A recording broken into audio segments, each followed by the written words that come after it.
আসসালামু আলাইকুম। আশা করি যে যেখানে আছেন সবাই ভালো আছেন, সুস্থ আছেন। আলহামদুলিল্লাহ, আল্লাহ পাকের রহমতে আমরাও সকলে ভালো আছি, সুস্থ আছি। তো এখানে আমার নাতি একটু দাঁড়া দাঁড়া দুষ্টামি করতেছে, আর আমি কিন্তু রেডি হইতাছি আর কি হাসপাতাল যাওয়ার জন্য, কারণ ডাক্তার দেখাবো। ডায়াবেটিস হাসপাতালে যে গেছিলাম, তো ওইখান থেকে আমার আর কি আরেক জায়গায় আবার ডাক্তার দেখানোর জন্য বলছে। তো সালাউদ্দিন হাসপাতালে আর কি যাব। এখানকার ডাক্তার নাকি খুবই ভালো।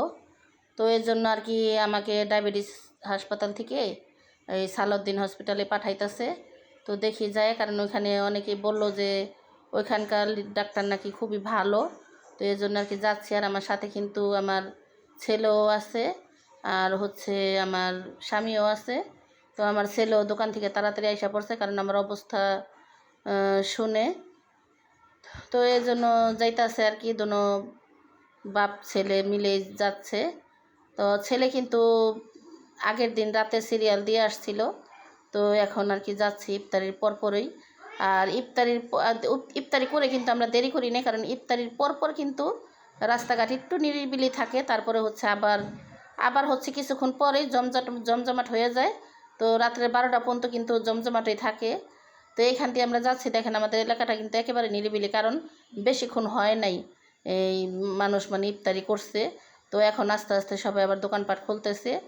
আর এখানে সবাই, আর এই জায়গাটায় কিন্তু সাথে কিন্তু মার্কেট। তো এই জায়গাটা একটু জমজমাট, কারণ দেখা যায় অনেক মানুষে মার্কেটে আসছে।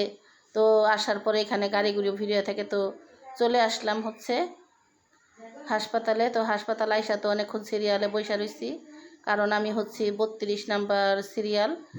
তো অনেকে বলতে আছে যে উনি কিন্তু অনেক দ্রুত রুগী দেখে, তো অনেক ভালোভাবে দেখে, কারণ 1 ঘন্টার ভিতরে উনি সব রুগী দেখা শেষ করে। তো আমি হচ্ছি 32 নাম্বার সিরিয়াল। তো এখন পর্যন্ত কিন্তু 9 নাম্বার সিরিয়ালও যায় নাই।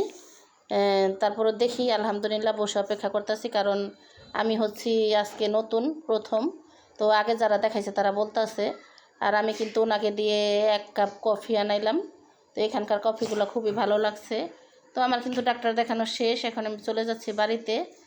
আর এই হসপিটালটা কিন্তু খুবই ভালো লাগলো দেখতে, কারণ অনেক পরিষ্কার, আর অনেক মানুষ বসারও অনেক জায়গা আছে।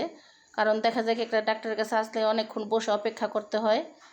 তো এর জন্য আর কি তো চলে আসলাম। এটা হচ্ছে পরের দিন, তো আজকে দুপুরের ভিডিও আর কি। তো এখানে কিন্তু আমি লাল শাক আনাইছি, কারণ লাল শাক দিয়ে ভাত খাইতে ইচ্ছা করতেছে। তো লাল শাক আনাইছি, আর হচ্ছে পোয়া মাছ আনাইছি। তো আজকে রান্না করব পোয়া মাছ দিয়ে, আলু দিয়ে রান্না করব, আর লাল শাক ভাজি, আর হচ্ছে ডাল। তো আমার ছেলের বউ তো আজকে কিছুদিন ধরেই আছে, আমি অসুস্থ বলে এখানে আর কি আসে আমার কাছে থাকে আর কি। তো রাতে চলে যায়। তো এখানে আমি এখন উনি কিন্তু আমাকে, আমার ছেলের বউ আর কি, আমার সব কোটাবাটি যা ছিল কোটাকাটি করার এগুলো করে দিল। এখন আমি শুধু বসে তরকারিটা রান্না করব। আর এখানে কিন্তু ইফতারির আর বেশি একটা বাকি নাই, সময় নাই। এখানে আমার ফল টল আছে কিছুটা ফ্রিজে। আর এখানে আনলো একটা পেঁপে, কারণ আমি আনতে বলছিলাম, পেঁপে কলা এগুলো আর কি আনা হয়েছে। তো যা যা লাগে ঘরেই আছে, আর এগুলো কাটবে হয়ে যাবে। তো এখন তো ইফতারির সময়, আর বেশি বাকি নাই, 10 মিনিট আছে। তো যাই হোক, সবাই মিলে বসে ইফতার করি। আর আমার আজকের ভিডিওটা আপনাদের কাছে কেমন লাগলো কমেন্ট বক্সে জানাবেন। সবাই রমজান কেমন কাটলো বা কেমন কাটাইতেছেন বলবেন, কমেন্টে জানাবেন।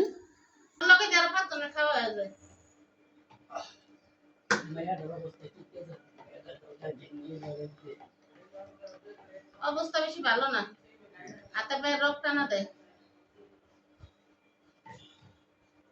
আল্লাহ রাসূলুল্লাহ টানা দিব না, হাতে পায়ে রোগ নিজেরাও নাক দা গলা দা ব্লাড যেতে যেতে শেষ। হের মধ্যে আবার জামাই দেয় মিতে মিতা হতো করে দেয় মাথা ফাটাইয়া দেয় ই কইরা এই ব্লাড কই দিব। হে আবার না, আবার ব্লাড বাইর করে আবার আনার কিনা দিলে আমার ব্লাড পূরণ হয়ে যায়, সমস্যা নেই। কি বিমানদার আছে কথা বলি ক্যামেরা বড় কান করে তো কোনো লাভ নেই। না আমি কথা ভিডিও করে আমি ভিডিও দেখতেছি না।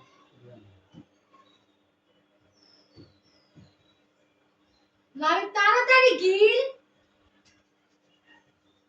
তোর তোর বাপে কি আইছে বাসায়? আজকে আব্বু বাসে ভাইয়া বাসে, আবার আব্বু সন্ধ্যা রাখতে বাইরে গেছে কামে। কামে ও তো তোর মা একলা মা রুমান্টিও করে করবো।